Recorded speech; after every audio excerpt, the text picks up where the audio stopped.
Good morning in Boston, good afternoon in London, and everyone in Singapore, I think you're tucked up in bed. Welcome to our third year of Grow with Inbound. Our first 2 years were live events in central London, but of course this year the pandemic means that we're fully virtual. But this year, as Huble Digital, we're also fully international.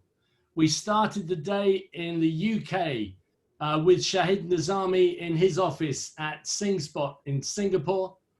And just as they were finishing their day, we had lunch with Christian Kinnear in his office in Dublin. And we've been broadcasting today from our offices in Cape Town in South Africa. We're finishing our day in London by waking up HubSpot HQ on the East Coast in Boston. And then our final North American session will come from our friends in our Huble digital offices in Chicago. We've had 15 different sessions running with 22 fantastic hosts and presenters who've been joining us from 4 continents, Asia, Africa, Europe, and North America across numerous time zones. And today you're joining 612 marketers, salespeople, and customer service experts, as well as many of our friends from other HubSpot partners that we work with on a day-to-day basis around the world. We're really pleased that you could take the time to join us. Thank you very much from all of us. We hope you'll find it both educational and informative. And it wouldn't have been the same without you. So thank you for tuning in. Now let's get started. I'd like to introduce our guest, Brian Halligan. Now, I suppose you could say that Brian doesn't need an introduction. Everyone at HubSpot knows who he is, but just in case you've been hiding under a rock or you've only just heard about HubSpot, let me share a few words about him. Brian is co-founder and CEO of HubSpot. Before HubSpot, Brian was a venture capital partner at Longworth Ventures, and before that, VP of sales at Groove Networks, just before it was sold to Microsoft. He's written 2 books. The first you should definitely know, as it's essentially the gospel of inbound marketing, a term that he's accredited with inventing, and which he co-wrote with business partner Dharmesh Shah. And the second is Marketing Lessons from the Grateful Dead, which he wrote about the incredible power of the Dead as a brand. That's the band, The Dead, of course. He's been named over multiple years as a top-rated CEO by business review site Glassdoor.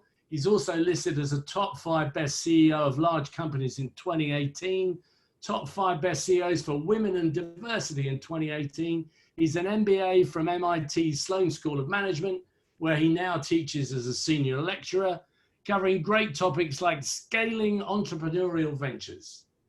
In 2017, Brian donated $1.6 million to the Southern Poverty Law Center. Very generous, I hear you say, and of course it was. But he was also at a charity auction buying this very famous guitar known as Wolf, which belonged to, Jerry Garcia's Grateful Dead. And he is, as you will have seen from at least one of his books, a committed Deadhead. That group are very close-knit fans that follow the Dead on a daily basis. This clearly defines 2 things he cares deeply about: social justice and music. And despite it being worth that amount of money, I managed to have a hug with it whilst we were at Inbound. He is, of course, a force of nature, an agent of change, and he's also, in my not very humble opinion, an all-round top bloke. Brian, welcome, and thank you so much for joining us.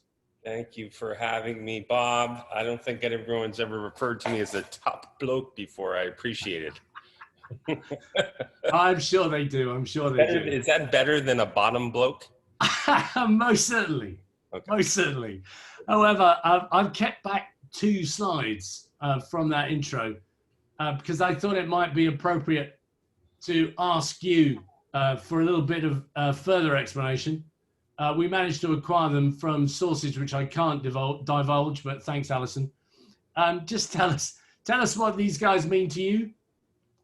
Have you heard of the Red Sox? I've heard of the Red Sox. I'm a dyed-in-the-wool Boston Red Sox fan. It's a terrific team.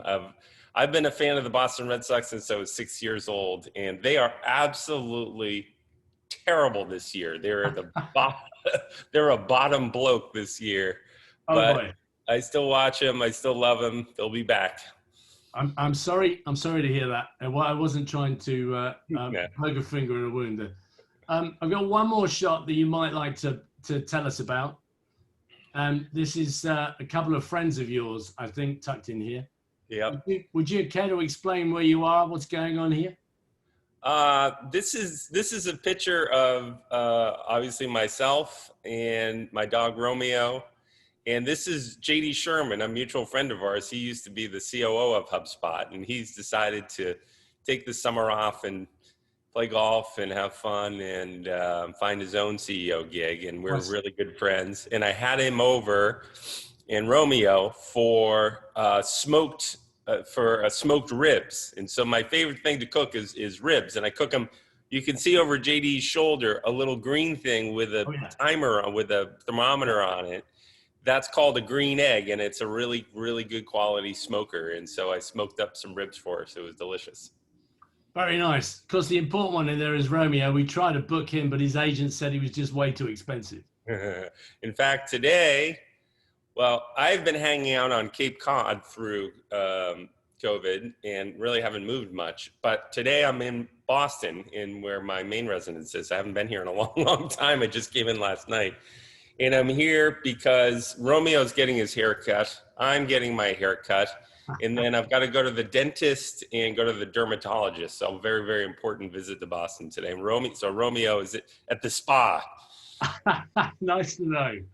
Nice to know. So let's talk some business. I'm keen to understand how this very strange world that we live in now has been treating you and treating HubSpot. And I've really, I guess I wanted to just try and dig into some of those challenges that you've been facing, that we've all been facing. How's it been for you? How has COVID impacted your life, and how have you been managing to deal with it? It's been challenging for sure. Interesting and challenging. For me personally, like my personal self, take HubSpot and the HubSpot tribe aside, it hasn't been a huge issue for me like so many other people where their lives have been turned upside down. Like I'm an introvert. I'm an indoorsy introvert, so it doesn't really bother me too much to stay inside and wear a mask. I think what's maybe more interesting is HubSpot, you know. It's sort of like we've got three crises happening at the same time. We've got a health crisis that's happening big time. We've got an economic crisis that's happening big time. We've got kind of a crisis of conscience that's happening at the same time.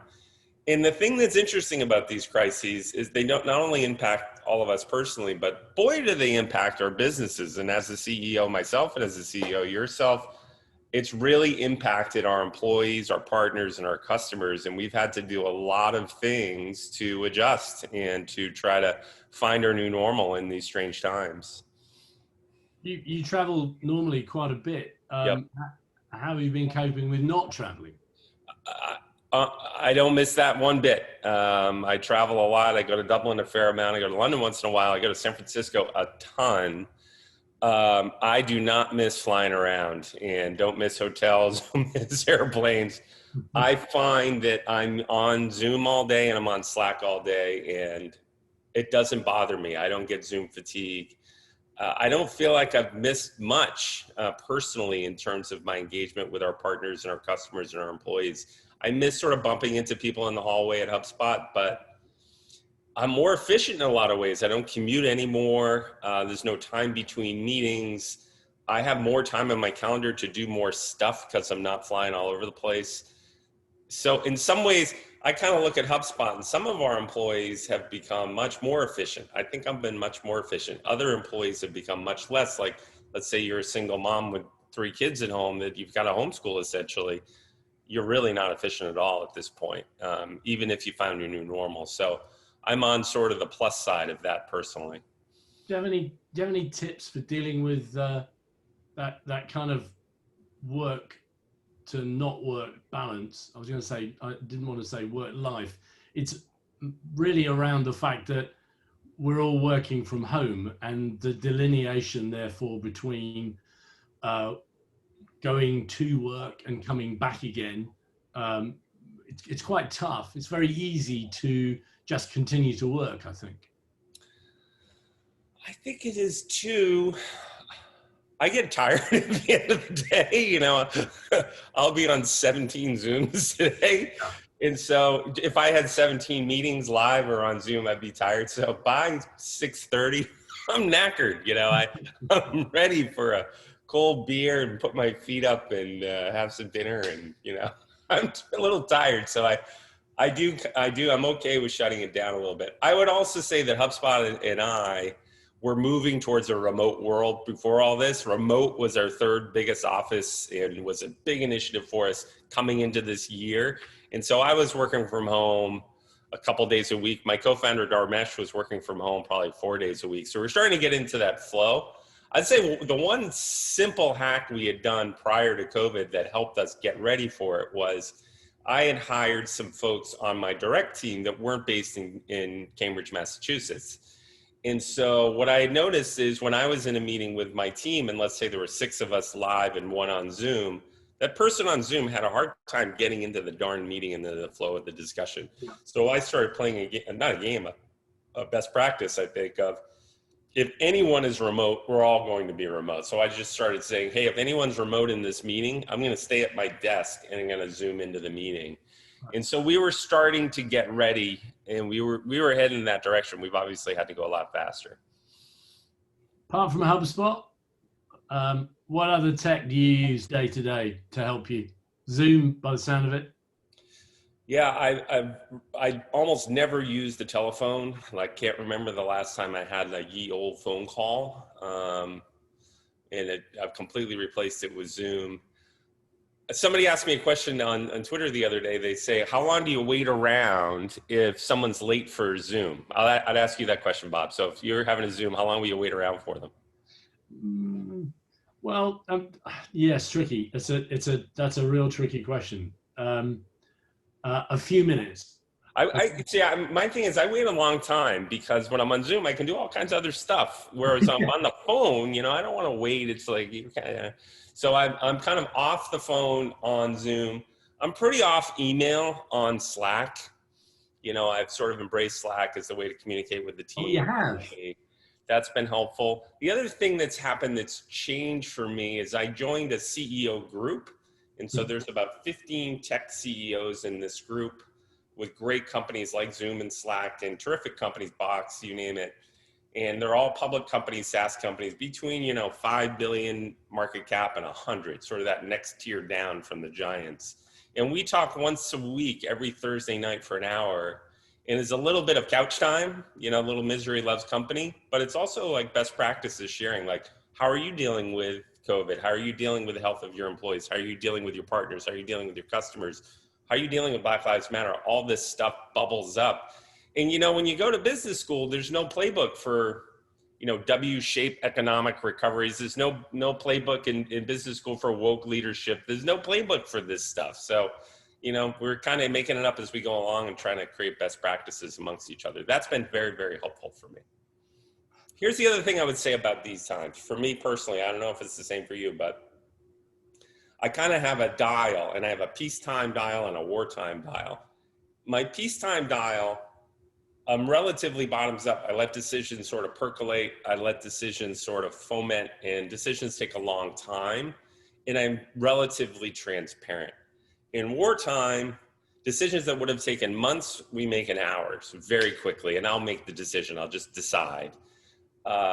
And I'm much more transparent. And so I'm on our wiki all the time. I'm on Slack all the time. I'm on Zoom all the time, talking to our employees, trying to talk to our customers and partners way, way more and explaining what's on our mind. Even if it's bad news, I think they'd rather hear it from me and not get spun on it or not guess on it. And so I moved when COVID started to wartime.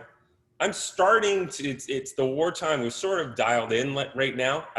Crazy things may happen between now and the election here in the United States, so wartime may kick in, but we've got it sort of running in a reasonably good way at this point, so I'm ready to kind of dial it back to more peacetime. Okay.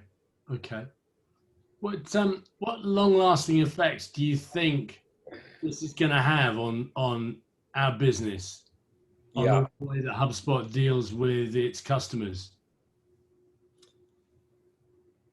So I have a diet where I eat a fair amount of meat, and I've been trying to lose I gained a few pounds during COVID, Yep.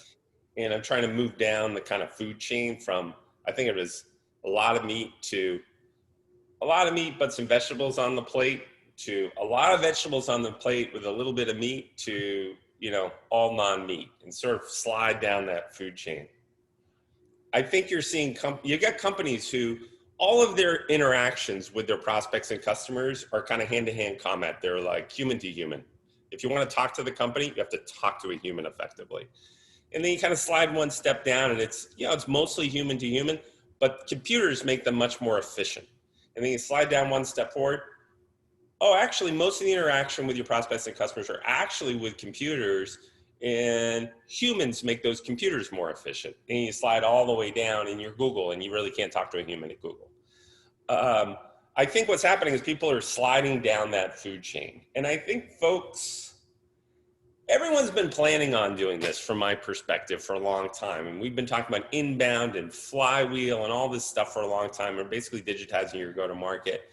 And I think most companies were planning to make this shift. And this was just a massive, compelling event where they were forced to make this shift. They had to slide down the food chain because their prospects weren't coming into the office. You couldn't have a meeting with them. You had to move from outbound marketing to inbound marketing, from outside sales to inside sales, from offline marketing to online marketing.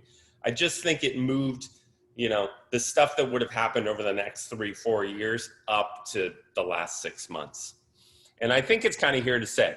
The advice I would give to people, I talk to lots of customers. To some customers, it feels like right here in 2020, they're just kind of biding their time to get back to a go-to-market that looked like 2019. Yeah. I think the right mindset is actually 2022 will probably look more like 2020, in that they should try to lean more into the future, lean into managing through Slack and lean into managing through Zoom, and then lean into a heavily digitized go-to-market that's heavily automated, that's heavily self-service, that's heavily internet-based. I think humans are changing their behavior, and companies need to shift and kind of permanently shift to adjust to that. I don't think we should be pining for our go-to-market that was in 2019. I think we should lean into these changes. Okay, and just to dig into that a little, companies are changing their behaviors. They're being forced to accelerate that change. We're seeing digital transformation becomes much more of an inevitability, and those that were laggards have been propelled into it by this malaise, this change that's affected us. How do you see us? Is there a gentle way out of the other end, or is there suddenly a bang and the new normal becomes a version of what we have today, mixed in with more Zoom, more online interaction? I think when we're sitting in 22 looking back at, I think when we're sitting in 2030 and looking back at 2020, it'll be interesting, like the slope of the change that had been going on from, let's say, 2006 when we first started HubSpot and looking at this kind of stuff to 2019, it's just steady. People were getting good at inbound and good at online marketing and online selling and all that stuff. And then, wow, there's the step function change. Yeah, it probably comes down a little bit, but I don't think it goes back to where 2019 was. And I think people who are doing sort of old school outside sales, it's a very inefficient way to sell. It doesn't match the way people want to buy. Like, yeah, you should move to inside selling. People who were doing everything was full service, and full service sounds like a good thing, but actually humans, they want self-service. They want it whenever they can get it. They want to be able to go to your darn website and get the answer, go into a discussion forum on your website, get the darn answer. They don't have to want to book an appointment with your sales rep to walk through a pricing proposal. They want to go to your website and figure your darn pricing out. They want to be able to chat on your site. They don't want to have to engage with a human. I think all of these things, like human behavior, has really, really been changing. And I think companies need to, they needed to adjust 3 or 4 years ago. This is just forcing it. And I'm seeing a lot of companies behave really well, like companies who are super laggards, like, whoa, way behind. And we're just like, not barely thinking about this stuff. Wow, have taken aggressive action and really leaned in. You've probably seen the same thing. I've been impressed with the ability of companies to change in 2020. Yeah, many, it was forced upon them in a kind of change or die way, wasn't it? Yeah, it was. It seems to have, I don't know, I don't want to push you into the world of your finance too much, but it seems to me from your recent announcements that you've done pretty well through the last quarter, the last half year. Can you comment around that? It's a strange thing because so many people have done so poorly and so many lives have been turned upside down. Yeah,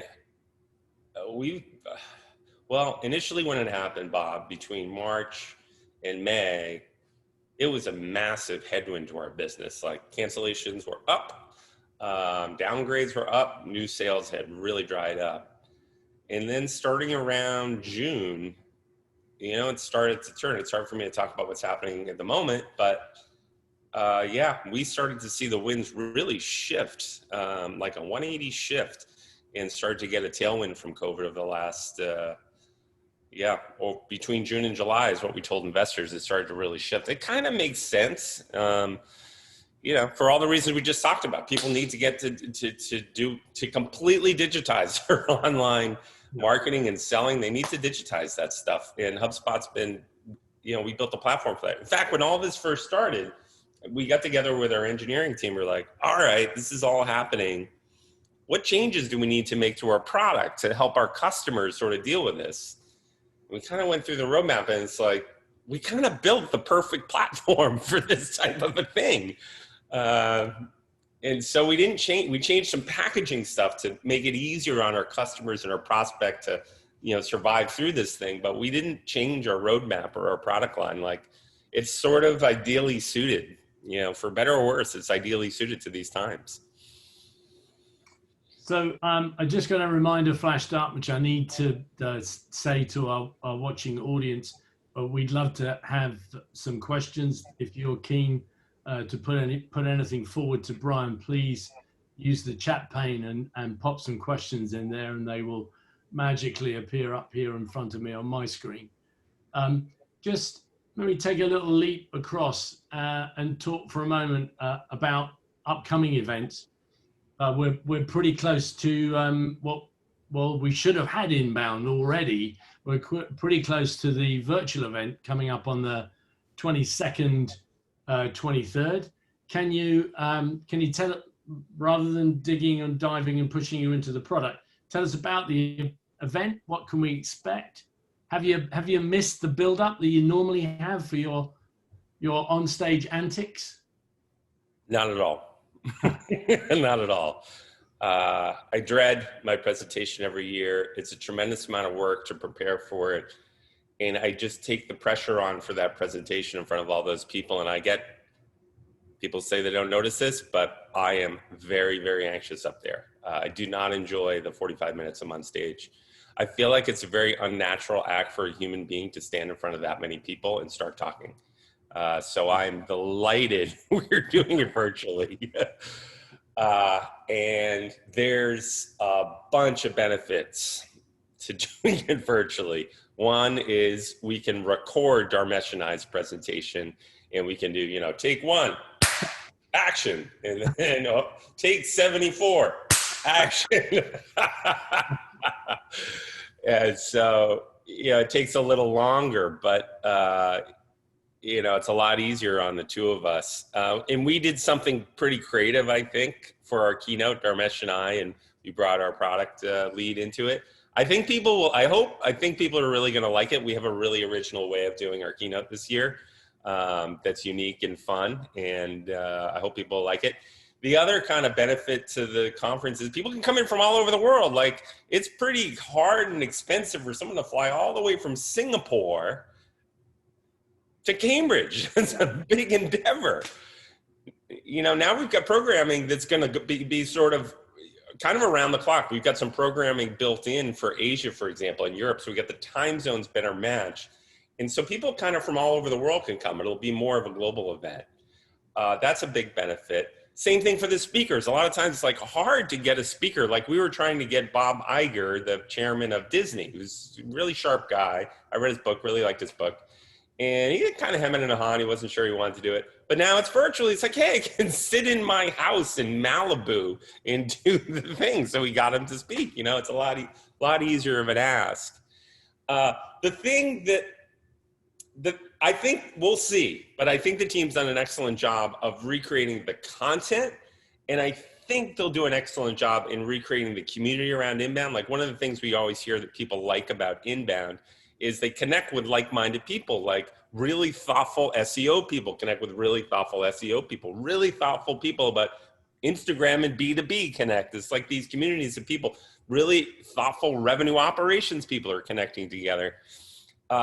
We built an app for inbound that is really cool and invested a fair amount in it. And I think we're going to be able to recreate some of that magic online. Now, we'll see if it comes true, but we've really leaned into, we didn't try to just cut and paste inbound offline and just film it for online. We rethought it and reimagined it for an online world. I think it's going to be awesome. We'll see.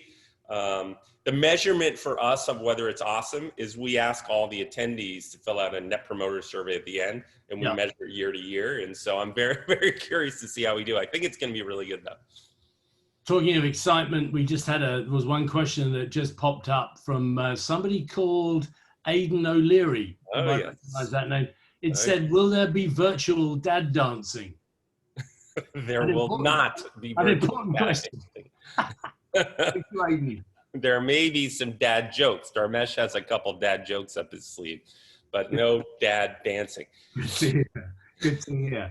So I can't let you off the hook. I have to push you a little with regard to new product. And, it's only you and I and a few other friends, and they won't tell anyone. So it's easy for you to just give us a little spoiler of what you're coming up with. Sure. Announcement-wise. Well, let me give you just a thought about how we think about our product. So, when we first met 150 years ago, HubSpot was really, we had some SEO tools and blogging tools and some crappy social media tools. And we've come a really long way since then. Full marketing hub, we got a full sales hub, it's full service hub, full content management hub. I think, there's a great, Steve Jobs has a great keynote at Stanford University. And in his keynote, he talks about connecting the dots, and that you can't connect the dots going forward, but you can connect them going back. And that some people will connect the dots in a different order than others and imagine a future that others hadn't thought about. So the current method of connecting the dots in CRM software is tried and true. Oracle started it, Salesforce, Adobe. There's a classic playbook of you buy a bunch of applications, you kind of glue them all together and build kind of it's hard, it's clunky, big enterprise system. It's powerful, but clunky. And then you have a huge Salesforce that sells it. We've been running a different playbook for the last couple of years, and I think it's starting to really pay off, where we built the whole thing ourselves. Instead of cobbling together all these applications, we handcrafted them with love from the bottom up. And I think we're starting to really get a nice return on that. Whereas if you use HubSpot, all of the applications work together perfectly. They're not integrated. They're the same darn application. There's a single database behind the scenes. It's not syncing all this weird stuff behind the scenes. Our developers spend all of their time building cool new stuff, not kludging all the other stuff together. And I think when the dust is settled 10 years from now, hopefully people will say, oh, HubSpot saw those dots connect in a different way. They were very patient about it, but it turns out they built a unique CRM product that was, consumer-like on the front end, and more recently enterprise-like on the back end. And we're trying to build a new type of product. So you'll continue to see that happen over the next couple of years. You'll see that at Inbound. And I think we're cranking, by the way. Our product org, I'm really proud of the product org and what they've been doing. Our net promoter scores are way up. We've been investing tons in the product and in customer success, and you're going to continue to see the same thing. It's quite a bit of chatter and questions around the dad dancing thing, but we'll put those on one side. There's one came up which I quite like, which said, when you look back on the last 5 years and the decisions that you made, do you look back on anything as being pivotal, a turning point for the business? Yeah, several.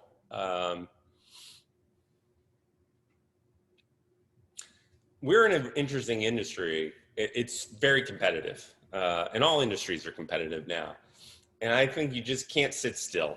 So, some entrepreneur will come get you from below, or some big company will get you from above, or somebody will get you from the side. CRM industry is super competitive.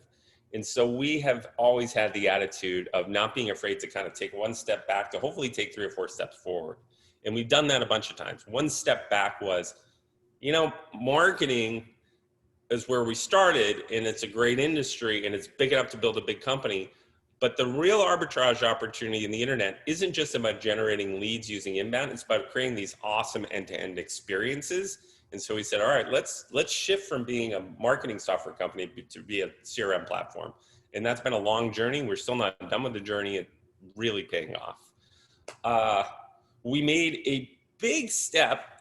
We were obsessed, Bob, with the relationship between HubSpot and its prospects. How do we build a product that will really sell? How do we shorten that sales cycle? How do we market and sell really well? At some point, 4 or 5 years ago, we said, actually, the key relationship isn't with our prospects. It's between the company and its customers. How do we delight the heck out of those customers? How do we get our net promoter score way up? And how do we get the word of mouth up? And the aha for us was all our sales and marketing is working really well, and it's great. But at the end of the day, in the final analysis, when people are making that decision to buy HubSpot, they almost rely more on how they use HubSpot in their last company, or their friend that used HubSpot, is that word of mouth. That has been a big shift. We've also shifted HubSpot along those ends. If you look at our P&L statement, we've moved tons of money from sales and marketing and invested a lot more in the product and R&D. We've become less of a sales-driven company, much more of a product-driven company. We've been less about a company obsessed with that HubSpot prospect relationship, much more about that HubSpot customer relationship. And that took some time, and it slowed us down in the short term, but really paid off. Another huge investment we made was in user research and design. So 3 years ago, we had 3 designers at HubSpot in the product organization. Now we have about 120 designers, user researchers. It's an Apple-like effort in making that user experience really good. Never done with that, but I think it's gotten really, really nice, and it's unique relative to the competition. The last one we made was what I call our primary colors initiative. So underneath so we had a marketing hub product. Inside that marketing hub product, we have email, and we have messaging, and we have automation and web pages. We have all these different sort of pieces of functionality. And then we built our sales product and our service product, all these products. What we basically did is we pulled all those out, and we built a set of what we call primary colors underneath HubSpot. Messaging, automation, reporting, data, 5 or 6 of these primary colors. And when our product people handcraft these applications, they're really just assembling a picture, painting a picture with these primary colors. This approach has really paid off for us. So as we release new functionality and new primary colors, all this stuff just works really well together. And so those are a few of the things where we've said, let's just take a step back and go 3 steps forward. A bunch of them have paid off for us. And I give credit, by the way, most of that credit's not mine. It's to our product and engineering organization. They're like, we want to build something awesome. We want to be craftspeople. They describe themselves as craftspeople. And it's going to take some investment and some time. Almost all the bets they've made have kind of paid off. They've been really good.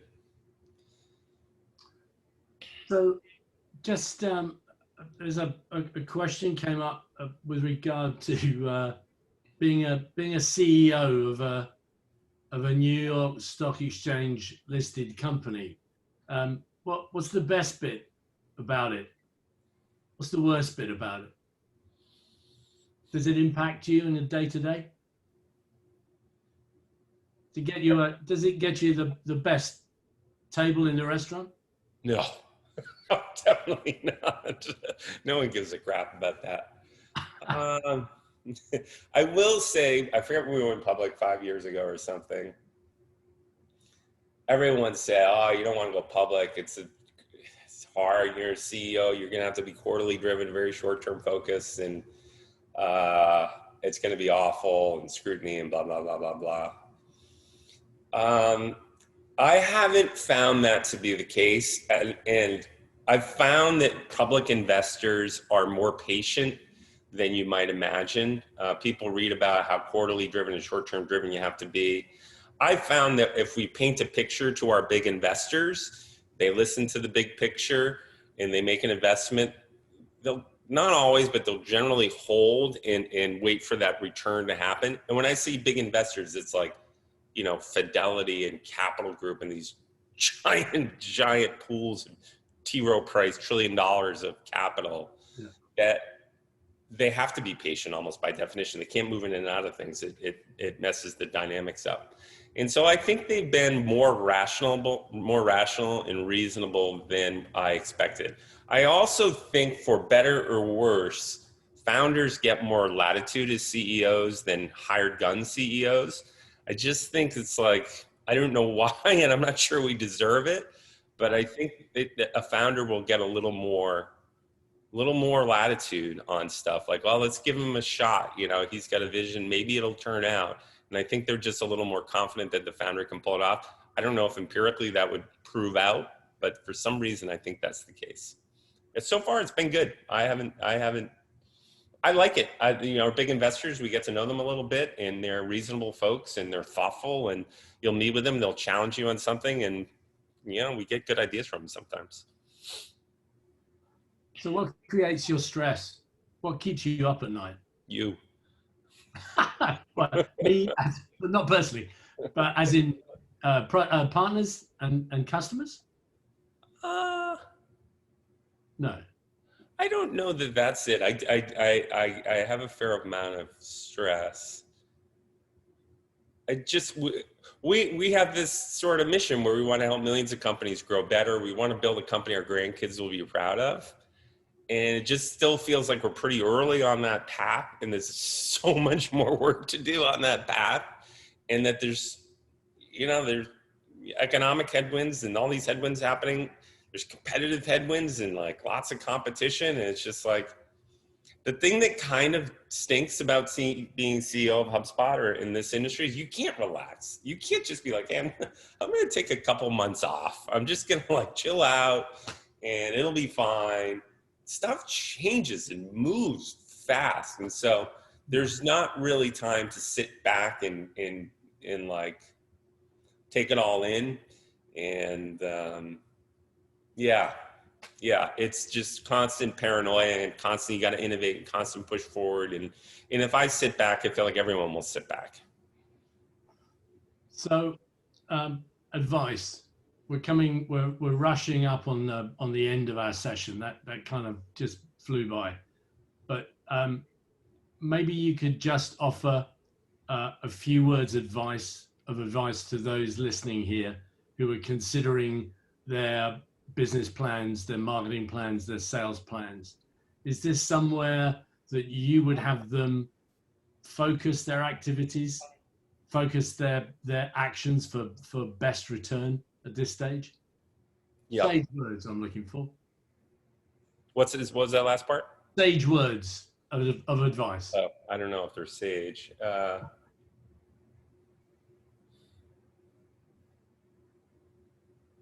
I'll say one shift that's definitely happening in the world of go-to-market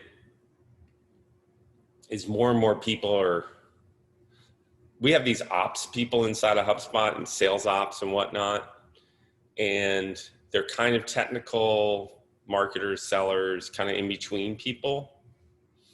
And they've been kind of in the back room and kind of tactical. I'm just seeing how much leverage is had with a great sales ops person that's pretty technical and like can really gain leverage for your company. I think just like the role of marketing in 2006, 2007, 2008 was emerging as a new thing, like moving from kind of arts and crafts and trade shows, press releases to, boy, they're kind of hardcore marketers. You're kind of technical and they're content creators. Like the job totally changed and became super high leverage, and they got a seat at the table. That next one, I think, is more around this ops role. People have ops roles in sales. I have a sales ops person. I think everyone should they should organize it, have revenue ops, and then they should have kind of their flywheel around it with marketing and sales and service in one ops team. And they should hire somebody really good to run that ops team that's kind of hardcore and kind of technical and gets the customer and can create great experiences. I think there's a lot of leverage there. And I think ops people over the next 5 years, that career is going to become, kind of like marketing. It's going to change. It's going to be super high leverage. They're going to get paid more. They're going to be in very, very high demand.